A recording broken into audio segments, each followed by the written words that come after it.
কৃষ্ণবাণী। কখনো কোনো বৃক্ষকে দেখেছেন?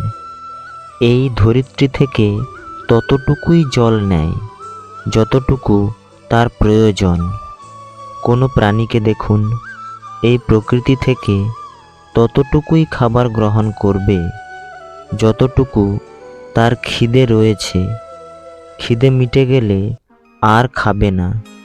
এবার মানুষকে দেখুন, সে নিজের জীবনে যা কিছুই পেয়েছে, বস্তুত ধন, খাবার, শক্তি, প্রয়োজনের থেকে অনেক বেশি লাভ করার চেষ্টা করে থাকে। প্রয়োজনের থেকে বেশি যদি পেয়েও যায়, তাহলেও তার কম মনে হয়। এবারে এরকম ঠিক কেন হয়? এর পেছনে কারণ কি? কারণ হলো লোভ।